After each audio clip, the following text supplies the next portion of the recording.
Francisco Cândido Xavier.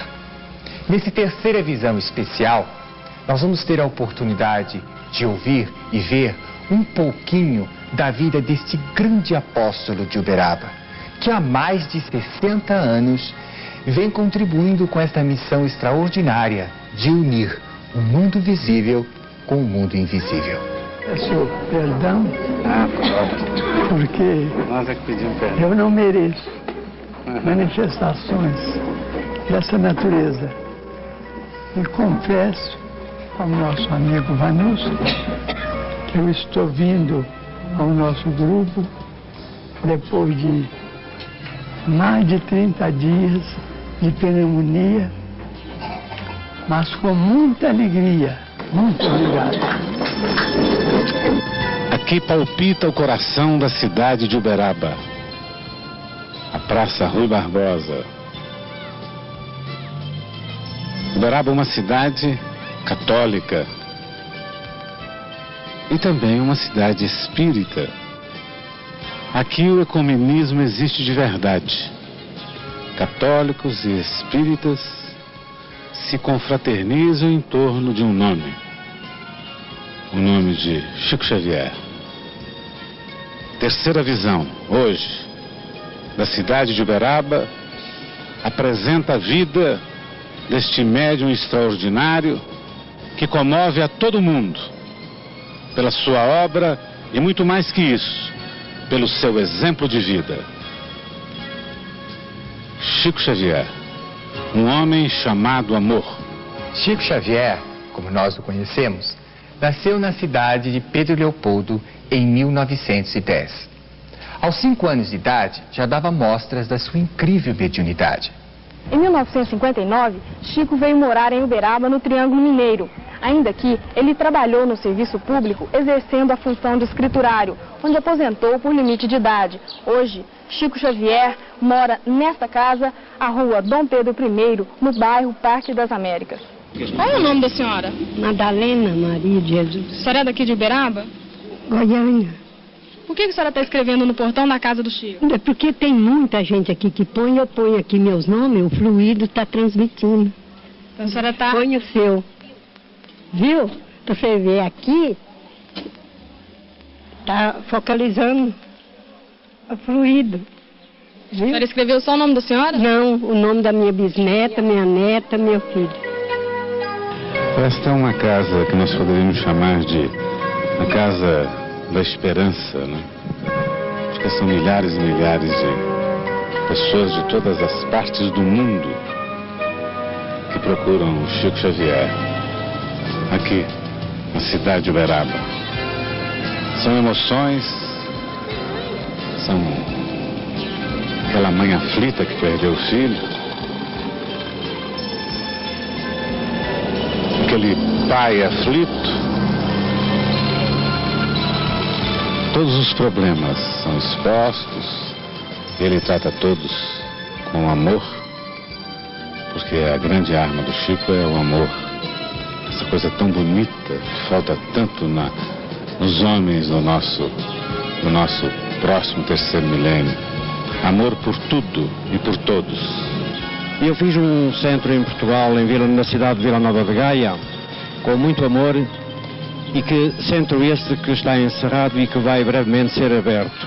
E, portanto, dentro do meu coração e dentro das palavras amigas de certas pessoas, eu talvez foi intuído a dar o nome do centro de Vila Nova de Gaia a Chico Xavier, como peito da nossa homenagem a este grande homem espiritualista que nós consideramos, portanto, na atmosfera terrena, talvez o maior médium da atualidade. Qual o nome do senhor? Dalvino Pereira Costa. O senhor veio de onde? Eu estou vindo de Medeiros Neto, Bahia. O senhor espera conversar com o Chico? Há demais, e já por 2 ou 3 vezes vim aqui. É o maior prazer. Apesar de estar distante daqui a 1.600 quilômetros, e para mim é o maior prazer estar aqui com o Chico. Creio um fenômeno muito grande, tenho recebido muita graça. E acredito, cada dia mais eu cresço a minha mediunidade através do Chico e Emmanuel e de vários mais os espíritos super elevados que nós temos nesse plano. A mensagem transmitida por Chico Xavier tem um sentido eclético. Ela é universal. Tanto Chico quanto os seus mentores espirituais escrevem para todas as pessoas, sejam elas católicas, espíritas, evangelistas, religiosos ou não religiosos. Isso talvez se deva ao fato de os espíritos, os bons espíritos, não terem realmente uma religião. Eles se preocupam com o bem-estar, com o progresso da humanidade em geral. Freitas Nobre, jornalista, conhecendo muito bem o Chico, nos dá agora uma dimensão da sua figura. Chico Xavier é o maior médium da atualidade. Isso é reconhecido não apenas por nós aqui, mas pelas maiores autoridades em parapsicologia, nas pesquisas científicas e até por pesquisadores da NASA. A importância de Chico Xavier não está apenas no exercício dessas faculdades mediúnicas ou parapsicológicas, segundo outros, mas na influência que ele exerceu notavelmente no campo da assistência social. São centenas e centenas de entidades assistenciais que surgiram em consequência do seu trabalho, do seu estímulo, da possibilidade de uma ajuda que ele deu sempre. Porque dos 300 volumes que saíram pela sua pena, ele não recebeu o direito autoral de nenhum deles. Nem mesmo para se ressarcir do papel empregado, do lápis e do trabalho datilográfico. E nem do tempo que ele empregou nesse sentido, porque ele entende, evangelicamente, que deve dar de graça aquilo que de graça recebeu. A mediunidade, as faculdades que ele tem, devem estar a serviço da comunidade sem nenhuma retribuição. Eu encontrei em uma pequena cidade norte-americana, em New Bedford, um livro, Parnaso de Além-Túmulo, que Chico Xavier recebeu de dezenas e dezenas de poetas do Brasil e de Portugal, já praticamente inutilizado pelo uso constante, pela leitura, pela forma de folhear o livro, pelo trabalho, pelo itinerário que esse livro fazia entre as pessoas daquela comunidade. E neste livro está, entre outros versos, por ele recebidos, uns versos de Carmen Sinira, que neste período de festas natalinas é interessante relembrar, porque esses versos estão precisamente encaixados nesse espírito do Natal. Mas lá fora, a tristeza continua. Há quem chora sozinho em plena rua, ao pé da multidão. Há quem clama piedade e passa ao vento, ralado de tortura e sofrimento, sem a graça de um pão. E terminam os versos de Carmen Sinira, recebidos por Chico Xavier. Natal, prossegue o mestre de viagem, em vão buscando um quarto de estalagem, um ninho pobre em vão. E encontra sempre a cruz ao fim da estrada, por não achar socorro nem pousada em nosso coração. Aos 77 anos de idade, Chico Xavier prossegue firme na missão que abraçou. Apesar da sua saúde estar em um estado precário e ter um natural cansaço que é fruto da sua idade avançada. Está aqui comigo, nos estúdios, uma atriz que eu sei que todos vocês adoram, Nair Belo, que é testemunha da vida extraordinária e tão especial que leva o Chico Xavier. Nair, eu gostaria que você nos falasse como é que você se envolveu com o Chico, como é que você conheceu ele, por que que você conheceu ele? Bom, eu perdi um filho em 75, dia 14 fez 12 anos. E 3 meses depois que eu perdi meu filho, eu estreiei no teatro. E eu esperei 1 ano e meio para falar com o Chico, porque eu fui fazer uma temporada de teatro no interior e eu passei em Uberaba e fomos no centro. E eu não sabia que eu ia receber a mensagem do meu filho. Aí o pessoal da mesa, o Chico Xavier, me convidou para sentar na mesa, que foi uma honra e um orgulho para mim. E eu sentei e eu fiquei durante, acho que 9 horas, sei lá, 10 horas sentada. E tinha um colega meu, Fran Carlos Reis, que ficou ao lado do Chico. E na hora que o Chico voltou daquela salinha que todo mundo conhece, que ele tem uma sala especial onde ele recebe as pessoas os desencarnados, para poder transmitir as mensagens, que é como ele diz que o telefone não funciona daqui para lá, telefona de lá para cá. E eu não tinha certeza que eu ia receber, e eu nem esperava, que eu achava assim uma bênção muito grande, mas em todo caso.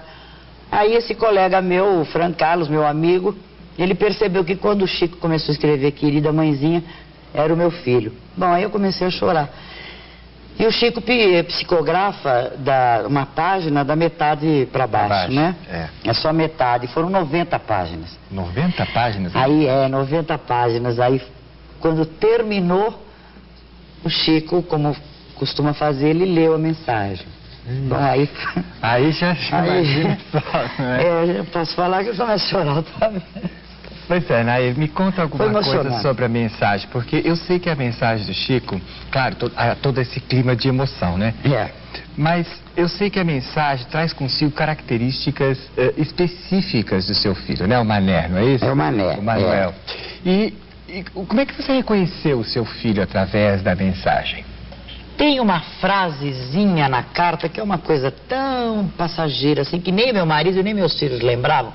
Porque meu filho, antes de morrer, em dezembro, e todo ano a gente vai para Limeira passar o Natal, desde que eu me casei.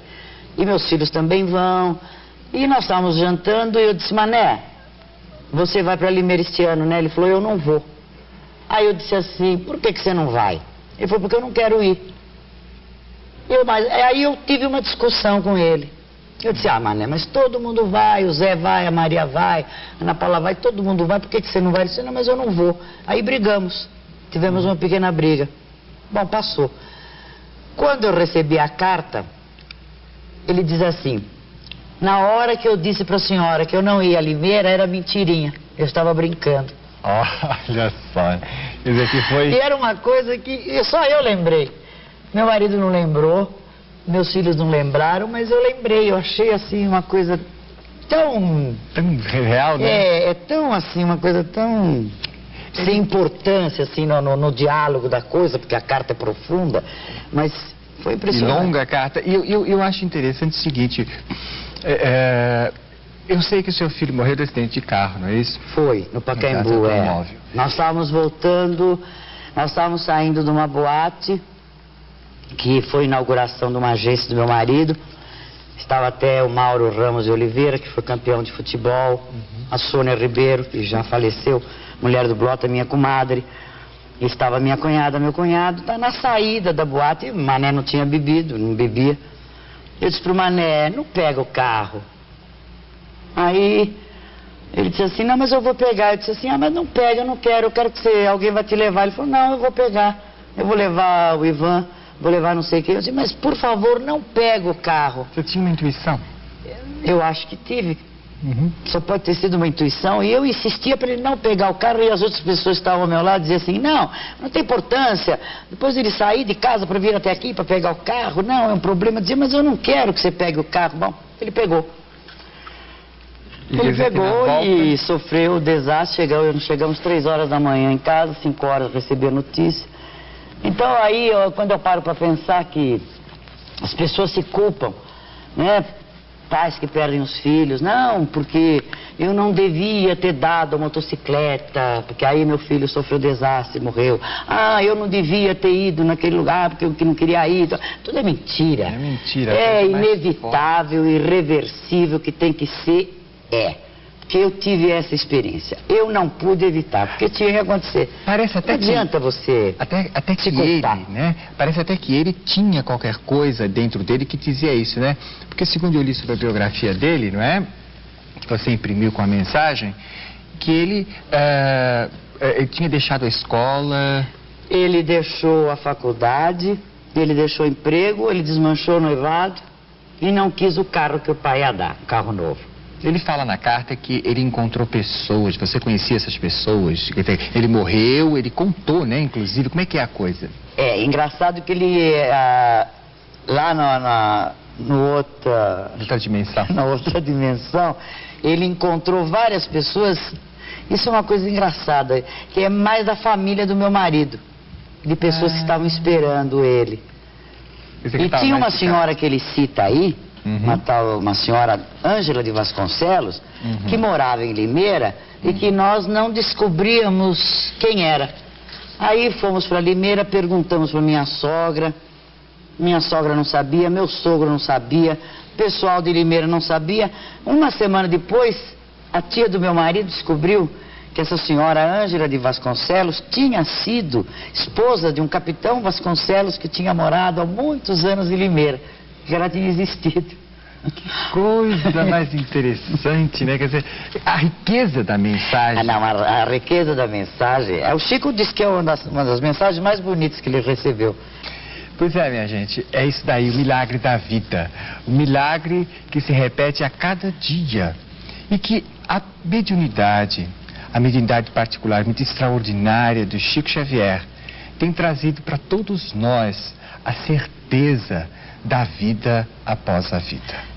Eu gostaria, esse é um programa especial do Chico Xavier, eu gostaria de transmitir ao Chico meu grande beijo e dizer para as pessoas que não conseguem falar com ele, porque como lhe diz, o telefone não toca daqui para lá, toca de lá para cá. Quando chegar o momento, vai acontecer. Pode ser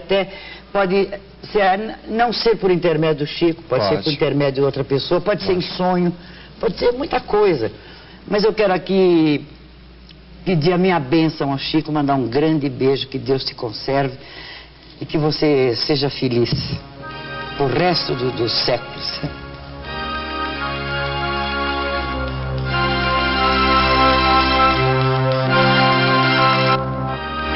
Há exatamente 60 anos, Chico Xavier psicografou a sua primeira mensagem mediúnica.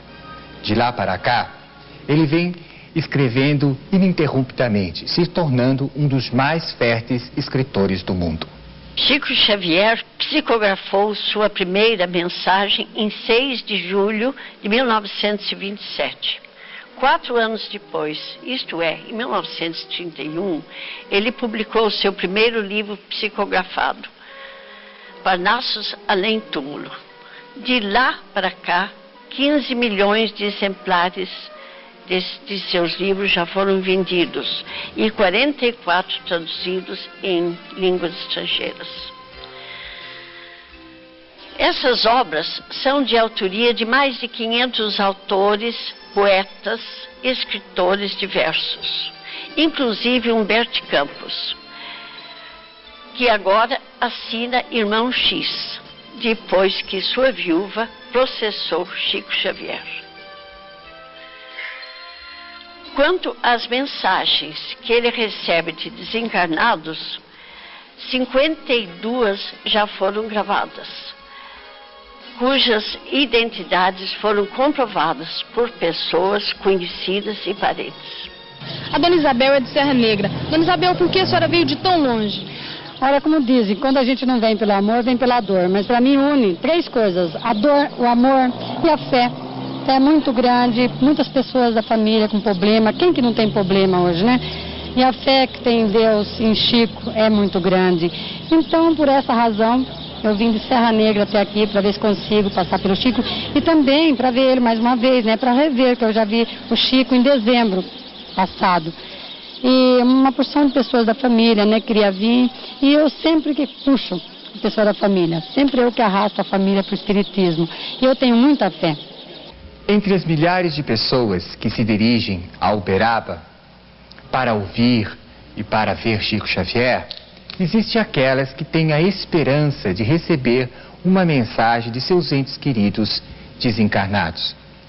A exemplo disso, trouxemos para você o caso do menino Allan Kardec Fernandes Pereira, que escreve a sua mãe, Dona Elizabeth. Mamãe Elizabeth, sou eu que venho abraçá-la, em meu nome e em nome de meus irmãos.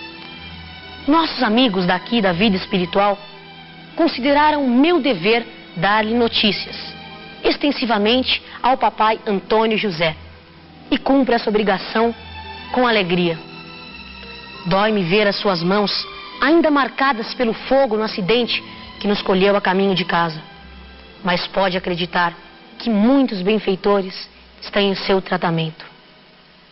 Mãezinha Elizabeth, também chorei muito ao vê-la gritando por nós naquela noite escura. Ainda estão ecoando em mim os seus gritos. Meus filhos, onde estão vocês?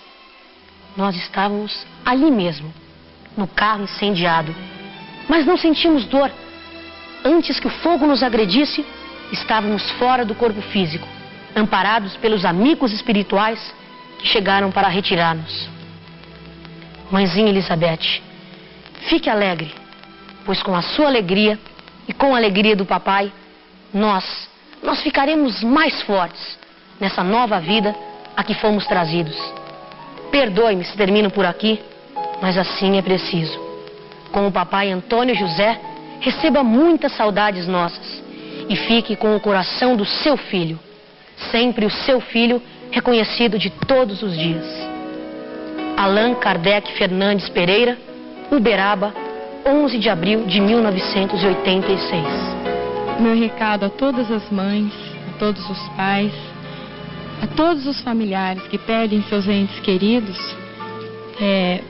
para que não fiquem tristes, porque eles continuam vivos e sempre ao nosso lado, nos ajudando muito mais de lá do plano espiritual do que daqui da terra. E que todos os pais tenham muita fé, que nunca se desesperem, que Deus existe e a doutrina espírita nos ajuda muito. Uma vez, em São Paulo, eu estava recebendo um grupo de canadenses e estava fazendo uma demonstração de pintura mediúnica. E eu, entre os quadros que aquela noite vieram através da minha mediunidade, existia um que era um Cristo muito singelo, muito simples, assinado por Modigliani. Uma senhora que estava na audiência sentiu-se envolvida por esse trabalho particularmente, porque ela havia perdido um filho que desenhava e que um filho que tinha desencarnado e que ela reconhecia aquele trabalho como sendo um trabalho muito semelhante ao trabalho do filho dela. Ela conseguiu perceber que a semelhança era extrema e ela levou esse trabalho para o Chico Xavier. Está aqui no nosso estúdio o pai, não é? Do Luiz, José Luiz Marques Ferreira, né? E aqui o pai dele, Marques Ferreira, que conhece muito bem aquilo. O que aconteceu no Chico quando vocês chegaram com esses retratos lá? O que o Chico disse? Quando nós fomos levar o quadro ao Chico para que nos explicasse a semelhança, nós lembrávamos que numa das últimas visitas ao Chico, ele havia nos dito a minha senhora, Amélia, minha senhora, que ele achava que a próxima manifestação do José Luiz seria artística. Porque o José Luiz já havia se manifestado através dele, dando mensagem a vocês. Exatamente. Nós estávamos em Uberaba para visitar o Chico. Certo. Assistimos à reunião à noite, na sexta-feira.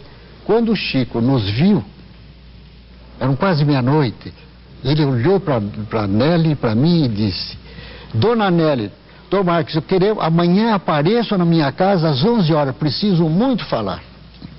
E realmente, no dia subsequente, sábado, o Chico nos recebeu e contou que tinha tido uma visão e foi levado por um espírito a Paris.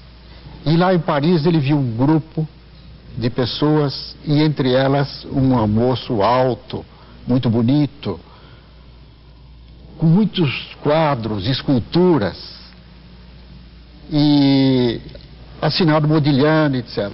E o Chico diz ao espírito: eu conheço esse moço. O espírito falou: bom, você conhece esse moço. Ele falou: mas eu conheço esse moço no Brasil. O espírito confirmou para ele: exatamente, porque esse moço no Brasil foi o José Luiz. E ele insistiu assim, e foi em Paris, ele disse para dona Nelly, falou, Nelly, dona Nelly, foi em Paris que eu vi isto. Agora, gente, eu quero que vocês vejam um outro fenômeno curiosíssimo que vem comprovar não só a reencarnação, a mediunidade do Chico, mas a beleza da vida. Vejam, aqui nós temos no estúdio duas fotografias, uma de José Luiz e outra de Modigliani. Esse desenho, né, com a camisa de fora, todo geométrico, é um retrato de Modigliani. E o outro, que está aqui em branco e preto, é o retrato do José Luiz. Eu acho essas duas fotografias impressionantes, porque é os mesmos olhos, o mesmo nariz, a boca é perfeitamente igual, o cabelo, a postura.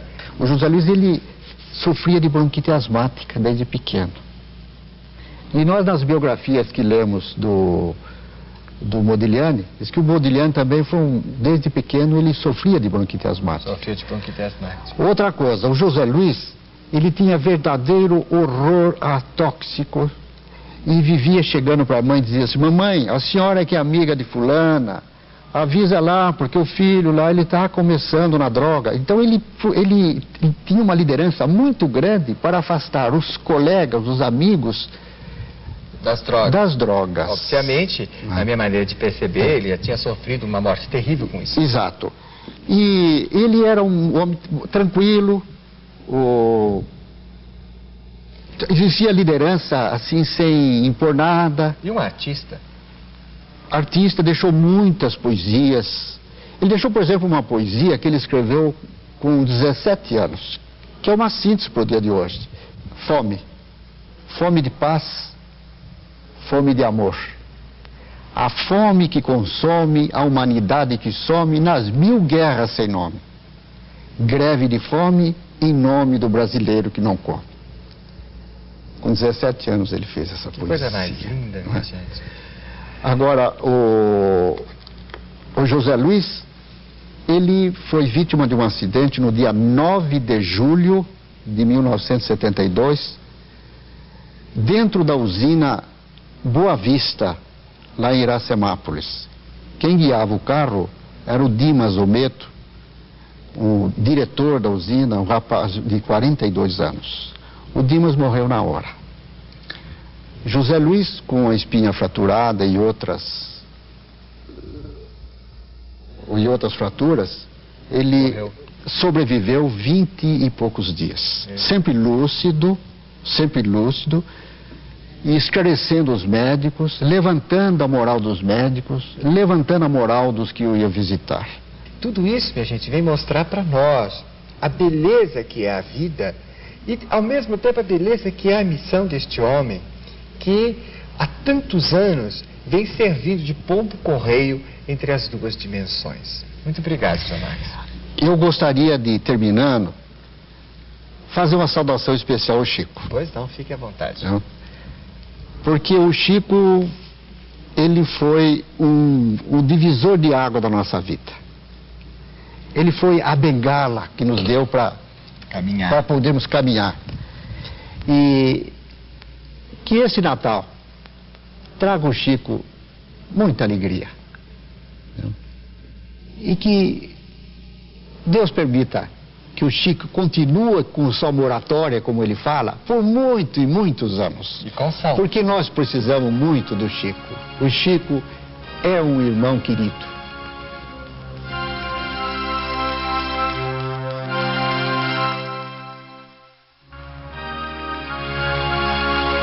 O trabalho de nossa equipe para conseguir gravar os depoimentos de Chico Xavier em Uberaba teve muito de preocupação e ansiedade. Isso porque, em muitos momentos, nós pensávamos que nem iríamos conseguir, devido ao estado gravíssimo da saúde de Chico. Bom, o Chico, ele já apresenta há bastante tempo uma insuficiência coronariana, uma deficiência de circulação das artérias que nutrem o coração e que apresenta no quadro clínico com dor no peito, as emoções, a excesso de trabalho. Ele vinha bem, com as dores com difícil aparecimento, mas com mudanças de temperatura e o excesso de trabalho, ele adquiriu uma gripe muito forte, com infecção pulmonar, e esta gripe precipitou o aparecimento, o surgimento das dores com mais frequência. Diante disto, nós achamos por bem suspender as atividades do Chico até que ele melhorasse dessa infecção, desta gripe, e também afastá-lo um pouco do público para que ele pudesse ter tranquilidade física, tranquilidade mental para melhorar o estado da insuficiência coronariana, da angina de peito. Apesar da vontade dele de voltar a semana que vem, nós achamos por bem suspender as atividades por 30 dias, até que ele pudesse realmente restabelecer completamente, não só da insuficiência coronariana, como também da infecção pulmonar. Mas o nosso desejo e a boa vontade de Chico Xavier tornaram possível esse Terceira Visão. Meus amigos do programa Terceira Visão, hoje nós estamos realizando o sonho, o seu sonho. Foram milhares de cartas que chegaram até a Bandeirantes de São Paulo pedindo que se fizesse um programa com o Chico Xavier. Escusado dizer que a grande mola, né, o start deste programa é o próprio Chico Xavier. Foi ele que desde minha infância aqui na nossa Uberaba sempre falou da responsabilidade da comunicação. Foi ele que me inspirou a fazer o teatro espírita, pela primeira vez no mundo, um teatro profissional. E esse programa, ele é o próprio Chico Xavier. O ecumenismo, o seu amor, todas essas parcelas importantes estão presentes agora que a gente vem falar diretamente com essa figura doce e meiga. Eis o nosso Chico para perguntas diversas sobre assuntos diversos, perguntas essas realizadas por jornalistas, cantores, artistas plásticos. Meu querido Chico, eu falar primeiro da alegria de estar presente aqui. Obrigado. E a primeira pergunta é: qual a palavra de esperança para o nosso país que atravessa uma crise tão difícil? Problemas sociais, violência. Certa vez, Leon Denis foi questionado com respeito ao futuro do Espiritismo. Ele então disse: a doutrina será aquilo que os homens fizerem. E nós poderemos parafrasear Leon Denis dizendo que o Brasil será a grandeza ou a decadência que os homens, especialmente os dirigentes da nação, dele fizerem. Meu querido amigo Chico Xavier, há mais de 60 anos você se dedica a um trabalho mediúnico maravilhoso. Qual o significado disso tudo e o que isso representa para você? Um amigo espiritual, em se comunicando aqui há poucos dias, numa página que eu considero muito interessante, contou que um amigo espiritual perguntou a um mentor das esferas mais altas o que significavam 60 anos de trabalho espiritual ininterrupto.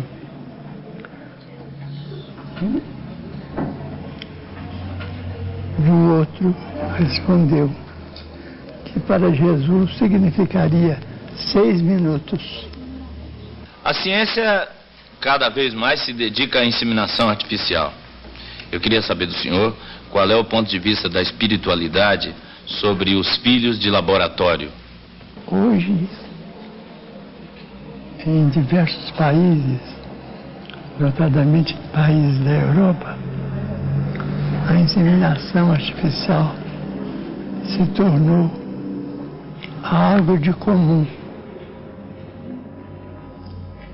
Mas cremos que é um assunto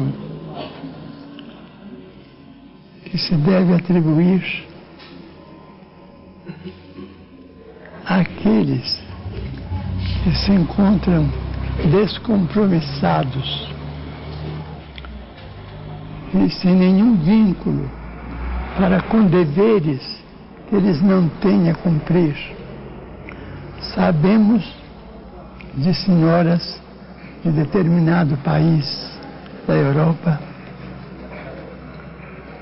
que tem altos vencimentos, porque a cabeça da mulher é dona de uma inteligência invulgar.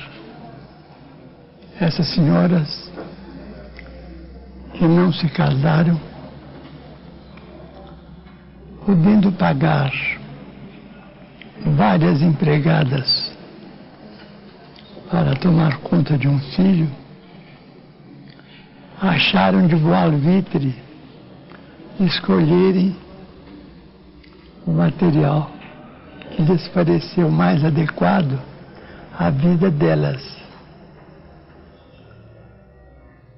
De modo que ficamos na expectativa sobre o assunto num país como o nosso, em que estamos interessados em limitar os números crescentes do fator demográfico. Chico, e a relação pais e filhos? Como a gente deve se comportar? E como nossos coroas devem nos tratar? Uma criança de 5, 8 anos, ela não tem recursos para fazer opções. Ela precisa de alguém que a dirija no caminho da vida. E isso é uma tarefa dos pais e das mães em particular. Porque sem os pais e sem as mães, os professores, por eméritos que eles sejam, não podem realizar a transformação espiritual do espírito que a criança representa em si. E se a criança já nasce numa condição de necessidade, como um pássaro recém-nato, que aprende pouco a pouco a voar, é uma descaridade deixarmos nossos filhos em plena ignorância da responsabilidade de viver, da beleza do amor e da felicidade de sermos unidos para o bem. A criança é um adulto que está numa fantasia transitória até mais ou menos os 14, 15 anos. Uma criança, vamos dizer, não tem, vamos dizer que não tem qualidades. Tem qualidades, mas não tem discernimento para fazer opções quanto ao caminho que lhes cabe seguir. Daí a tragédia dos toxicômanos, que começam cedo, seduzidos por criaturas inescrupulosas que se fazem traficantes desses venenos. A falta de pais vigilantes criou os delinquentes infantis. Chico Xavier, o apóstolo dos tempos modernos. É o homem que representa o que Gandhi tanto lutou.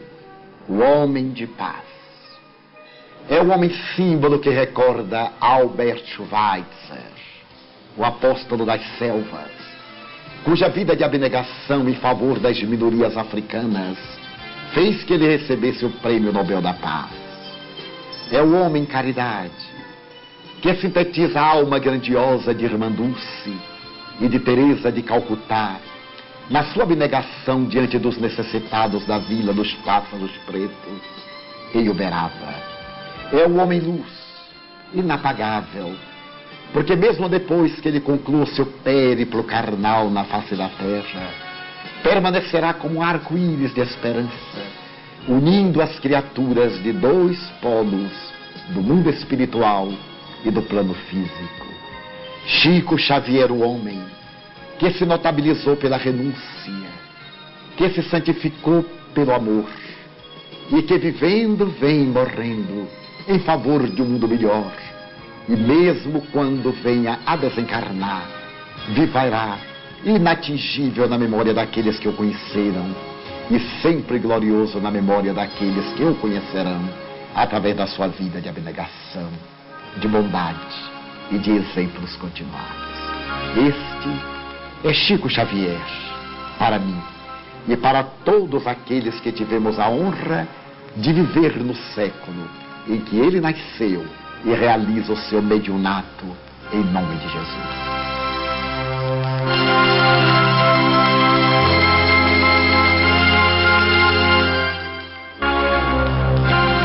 Qual é a verdadeira dimensão do trabalho de Chico Xavier?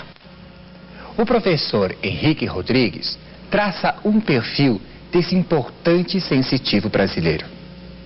Chico Xavier é o médium pleno. Chico Xavier tem praticamente todas as mediunidades. Nós assistimos inclusive uma sessão de materialização feita por ele em Pedro Leopoldo. Depois ele não fez mais isso. Mas a sua capacidade de identificar, e depois não somente o aspecto mediúnico do Chico. O importante é o exemplo de sua vida. É o despreendimento total.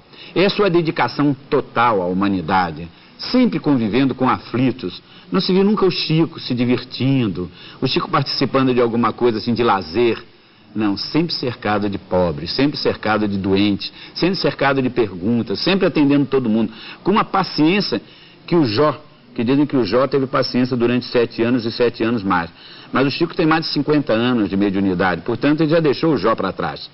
Nós frequentamos a intimidade do Chico Xavier ia à nossa casa.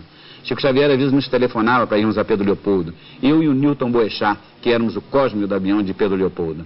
Presenciamos inúmeras identificações dele, perfeitas, na nossa vida particular mesmo. Chico Xavier é realmente um ser desses que vem à Terra de vez em quando, para mostrar um exemplo a ser seguido, um exemplo de amor, porque tem muita gente que confunde o amor na base do dou para que me deixe. O indivíduo reclama às vezes que deu amor e não recebeu de volta. O Chico nunca fez isso. Ele é uma doação permanente de amor. Jamais pediu a volta a alguém. Muitas e muitas pessoas pensam que às vezes o Chico é tolo. Não é não. O Chico é de extrema tolerância. Ele, como se diz, ele tem paciência com todo mundo. Chico Xavier é um ser realmente extraordinário. Um outro assunto que causa muita polêmica, muita discussão e que chama muita atenção do público é o problema da liberação do sexo. Eu gostaria, Sr. Chico Xavier, que o senhor nos dissesse o que o senhor pensa a respeito desse assunto. A liberação do sexo é um problema muito difícil de se apoiar, porque o homem tem deveres para a sua companheira e a companheira dele tem também os seus compromissos para com ele. A liberação do sexo é mais um motivo para que a irresponsabilidade alastre no mundo e crie a infelicidade de muitos lares, aumentando quase que pavorosamente o número dos disquetes nos tribunais. Eu quero de você, Chico, uma resposta para um angustiante dilema que nos cerca hoje. O terrível flagelo da AIDS. Como a espiritualidade vê esse mal, Chico? A condição de uma moléstia semelhante à varíola, quando a varíola despovoava cidades, efetuava milhares de desencarnações até que a vacina pudesse debelar o mal que ela causava. Na AIDS temos muitas interpretações, inclusive a de que essa moléstia terá aparecido para punir as criaturas humanas. Nós não pensamos assim, porque a misericórdia de Deus paira no mesmo nível da justiça. Estamos com um problema muito sério e naturalmente exige a atenção dos cientistas que se dedicam à pesquisa e à realização de melhores dias para a humanidade. A homossexualidade, Chico, é um resgate ou uma punição? Que explicação a espiritualidade tem para essa questão? Há tempos na televisão falou-se a esse respeito. Eu disse dos casos excepcionais em que grandes criaturas que influenciaram muito a mente humana voltam à Terra em condições nas quais a homossexualidade toma as piores cores. De modo que nós não podemos dizer coisa alguma sobre o homossexualismo, porque o próprio catecismo holandês, quando lido por nós, ele tem lá um capítulo muito interessante e confessa com sinceridade a incapacidade dos religiosos para resolverem o problema. Mas o aborto, Chico, é uma questão que merece o seu esclarecimento. Eu gostaria muito, mas muito de ouvi-lo. Um crime que é cometido entre as quatro paredes de uma casa com absoluta impunidade e com absoluta impossibilidade da vítima para se defender. O aborto é uma falta grave. Nós entramos na casa das pessoas, no ouvido das pessoas, nos olhos das pessoas. A imprensa, o rádio e a televisão modificam opiniões de pessoas, estabelecem campanhas, modificam comportamentos. Como é que é visto este trabalho importante da imprensa, do rádio, da televisão, pelo mundo espiritual? Na Inglaterra, há uma lei que consideramos de muita importância. A própria imprensa, através da cúpula formada pelos homens de responsabilidade que a representam, decidiram formar uma associação de censura de tudo que tivesse de ser lançado ao público pelos mais novos, pelos jornalistas, pelos radialistas, por todos aqueles que estivessem começando a tarefa de se comunicar com o público. No Brasil, a minha opinião pessoal, sem qualquer crítica, mas absolutamente sem qualquer crítica, eu creio que os excessos na televisão, nos jornais e nas revistas são de molde a falsear os sentimentos e pensamentos de muita gente. Chico, a doutrina de Kardec continua válida? Ela ainda é atual? Eu não vejo qualquer ideia de superação de Allan Kardec nos dias de hoje. Até mesmo a discutida página sobre duelos está perfeitamente simbolizada nos conflitos que estamos vivendo, não a peso de armas, mas no campo vibratório. Os duelos no campo vibratório são tamanhos que somos obrigados a pensar em conflito internacional. De modo que Kardec não foi superado em ponto algum, mesmo porque,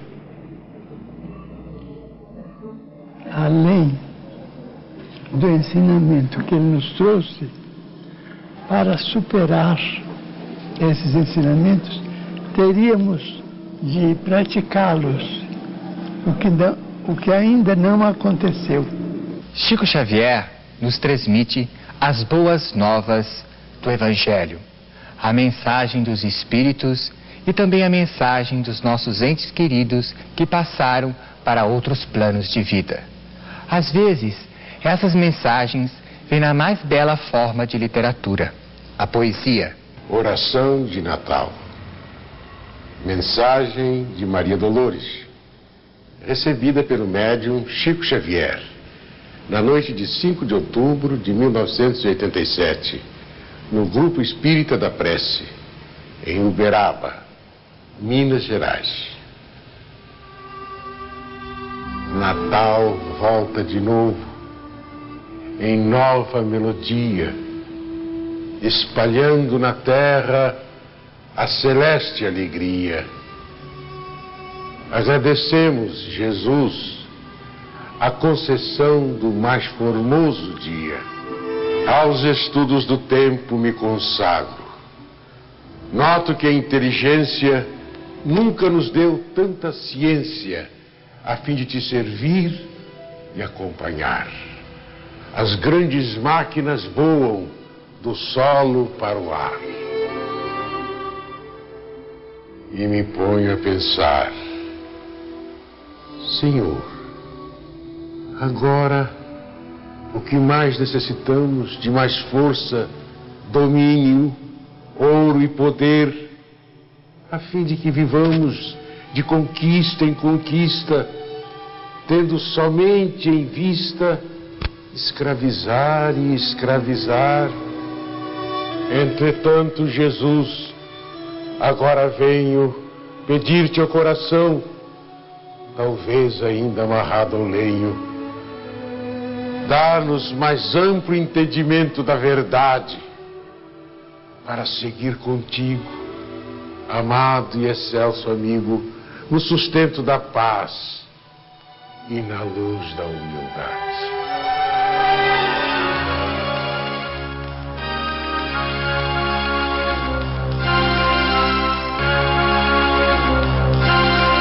Em 1974, um incêndio horrível aconteceu aqui no centro de São Paulo. Eu estou me referindo à tragédia do edifício Joelma. Ali, dezenas de pessoas perderam as suas vidas, entre elas, muitos jovens. E é novamente a mediunidade de Chico que consegue trazer consolação aos entes queridos dessas pessoas que aqui ficaram e estavam inconsoláveis. Duas jovens, uma Valquimar e a outra Maria Teresa. Hoje se comunicam através da psicografia de Chico Xavier. Eu cheguei até Chico Xavier porque já era espírita e achei melhor procurá-lo para um conforto maior, apesar de ser espírita, mas a gente necessita de uma palavra amiga, de uma pessoa mais credenciada como Chico Xavier. Ele disse que eu comparecesse ao Uberaba o dia que a Valquimar marcasse. E eu compareci. Ela marcou através do cartão que ela, quando viva, ela brincava com aquele cartão. E o Chico disse que eu fizesse esse cartão mais sobre o Evangelho, com prece e tudo, e que ela daria a data exata. Foi o que aconteceu. Ela marcou a data, eu compareci ao Uberaba e a mensagem saiu. Vim de lá super feliz, porque saiu na mensagem coisas que ninguém sabia, inclusive Chico Xavier, não era conhecedor da minha vida, né? Então, tudo que saiu na mensagem foi uma mensagem autêntica, maravilhosa. Eu saí de lá super feliz. Quando tudo aconteceu, eu estava desorientada. E, por intermédio de uma amiga, Didi, que veio aqui em casa, porque também havia perdido um filho há um ano atrás, então conversou muito comigo e me falou sobre o Chico. Eu já conhecia alguma coisa dele, mas nunca tinha lido mensagens. E ela me levou inclusive no centro, Nova Era, onde eu fiquei conhecendo Dona Tânia, e por intermédio dela também recebi vários bilhetinhos, mesmo antes de ir ao Chico.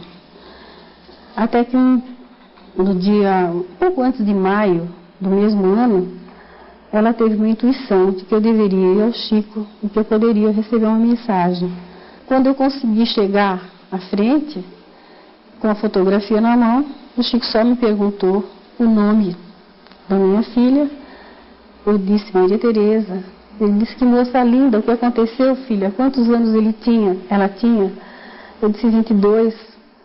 Ele mandou que eu colocasse o nome na mesa. E fiquei surpresa, fiquei muito contente, fiquei muito feliz. No fim da reunião veio a mensagem dela, a primeira de todas as pessoas que foram. Inclusive, haviam ido várias pessoas lá, e eu me surpreendi, perguntei inclusive ao Chico por que eu tinha sido a primeira. Mas, como a minha filha havia ajudado, ela ia descendo, quando aconteceu tudo, e viu que várias pessoas, os corredores estavam com portas fechadas, e ela voltou para avisar. E com isso, ela não teve oportunidade de sair. Ela ajudou, inclusive, lá, e não teve oportunidade de sair.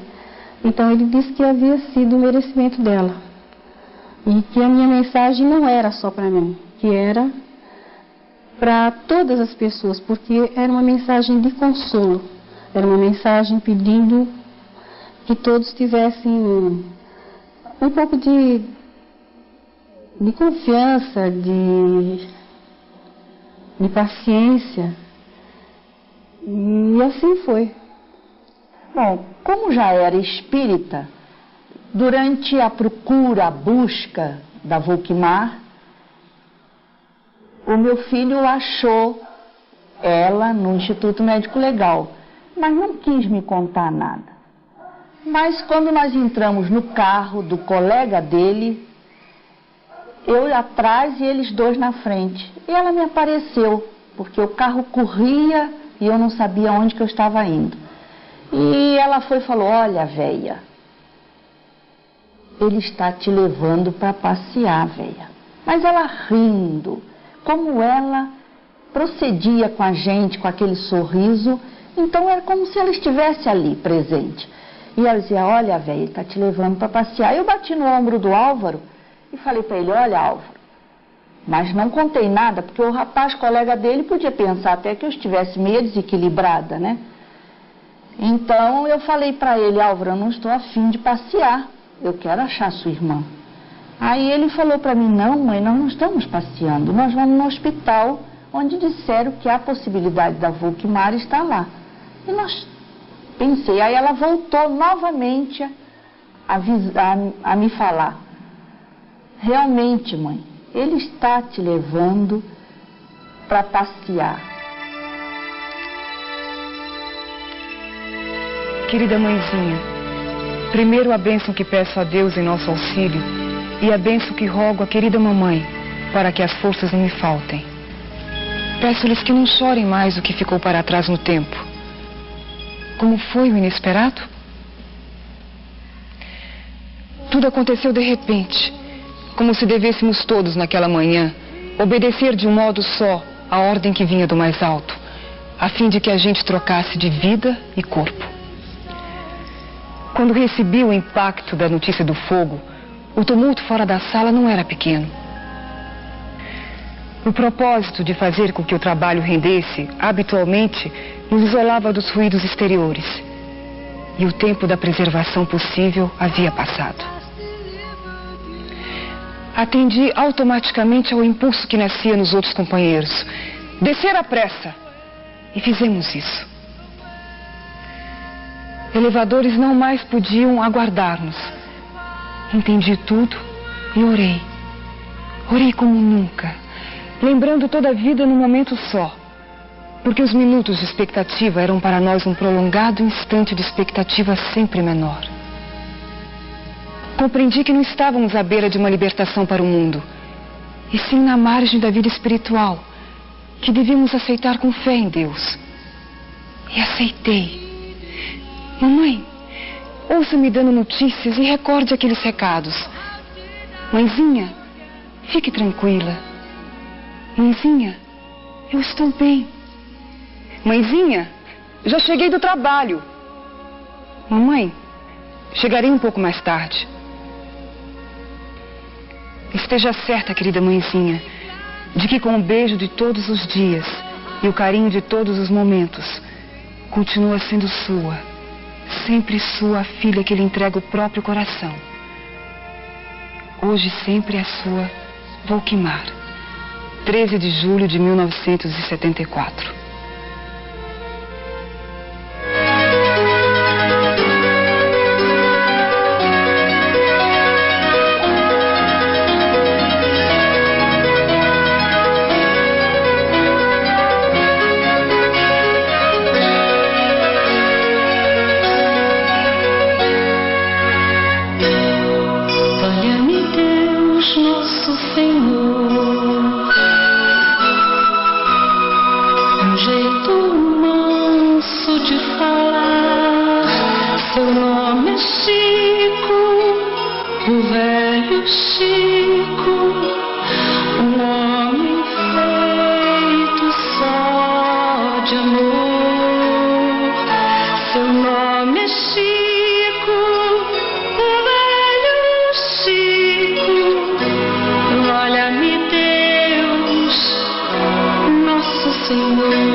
Seu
Sou muito grato a todos esses companheiros e a todas essas irmãs que se lembram de nós numa condição de superioridade que pessoalmente reconheço não possuir.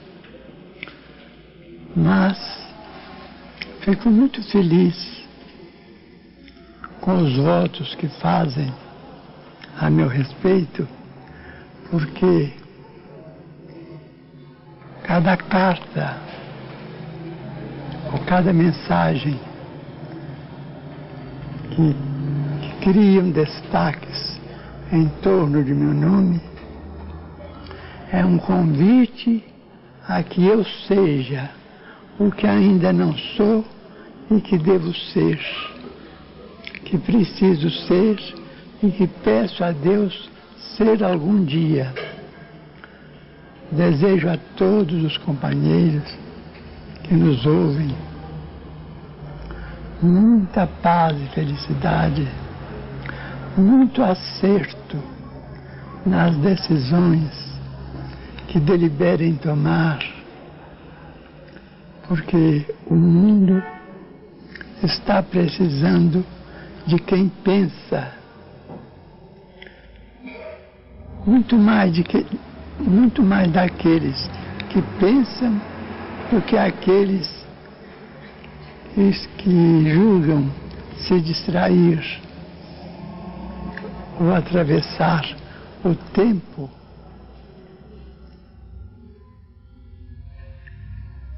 no vazio em que todo tempo sem trabalho vai abordar, de modo que a nossa opinião pode parecer, mas isso não me incomoda. Pode parecer avelhantada, uma opinião mística, mais religiosa do que positivamente real. Enfim, eles podem considerar o que eu digo como sendo uma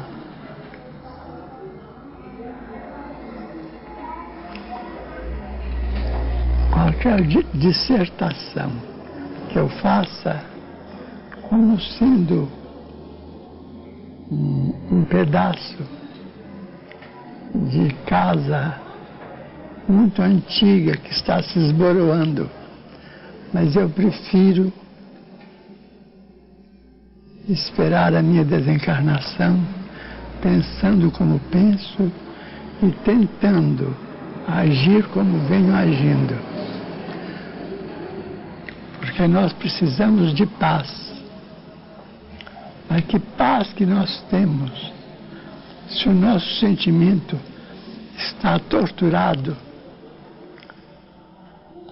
por ilusões que não se compadecem com a nossa formação, e quando a nossa cabeça está esfogueada por remorsos justos ou injustos, mas que nos obrigam a sofrer por determinadas questões. Então eu creio que o Evangelho de Jesus nos traça normas para a vida simples e feliz. Se os homens de Estado procurassem de fato ouvir o que Jesus nos ensina nos Evangelhos, as próprias grandes guerras seriam evitadas, porque em cada comunidade teríamos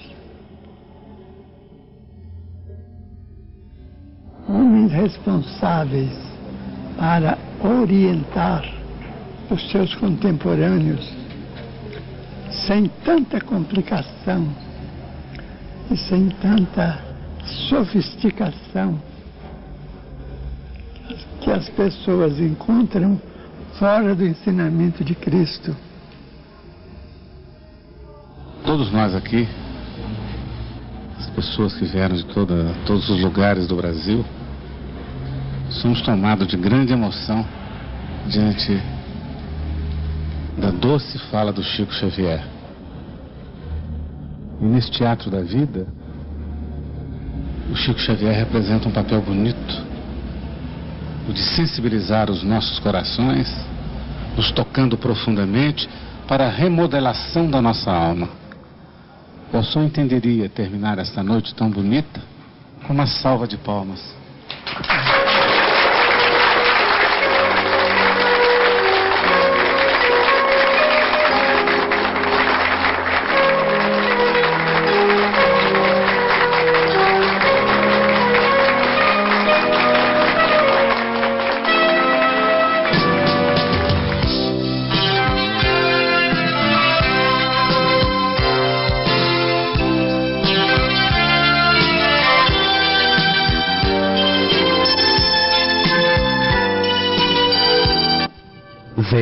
ZYA 720, Canal 7, Rede Bandeirantes Belo Horizonte, Canal 3 Caldas, Canal 13 Barbacena, Bandeirantes Minas.